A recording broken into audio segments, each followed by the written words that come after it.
When that gun went off, something went off in my head, and I didn't feel that much pain at all.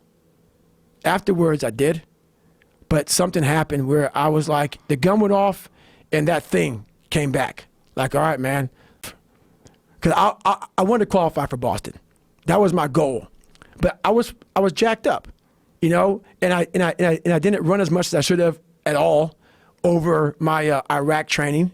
I hit the weights, but my goal was, when I signed up for it a year early, I wanted to qualify for Boston, which was a 3:10:59, and I was like, what if you can qualify for Boston, man? You spent 100. So what helped me out? I spent 101 miles. What the fuck is 26 miles to me now? So the mindset going into it was like, I ran 75 more miles than this. So I used it to my advantage. So after that happened, I ran with my feet pretty much broken. I would go to the physical therapist, and they had this compression tape. Compression tape helped because my feet were pretty bad off. And I would run 70, 80, 100-mile weeks. And then I went to the Hurt 100, race in Hawaii, 26,000 feet of climbing over 100 miles. Probably one of the top 5 hardest 100-mile races in the world. I wasn't even a real runner. Yeah, I had banked a lot of miles in the last, about 2 months. But I wasn't a runner. Went out there and got through the race. Did it in 33 hours, was the 9th place finisher. Not many people finished that year. And I qualified for Badwater and got in.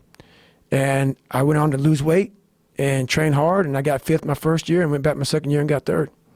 When you say you lost weight, like what were you eventually weighing? You lost quite a bit from your bodybuilding time. Right. That's over a short period of time. Right. How did you lose all that weight? I stopped taking my protein so much. I was on this stuff called Nitrotech.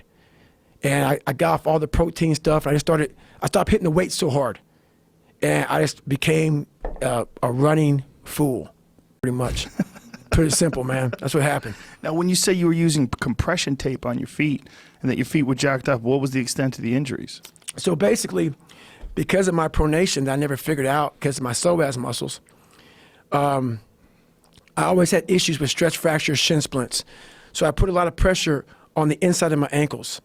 And so there's this tendon that goes up the backside of your, I don't know if it's your fibula, on the backside of that little bone, on the backside of your foot. It goes right up beside that, right alongside that bone. And that thing was just so flared up on both sides that even this flexing my foot was just killing me.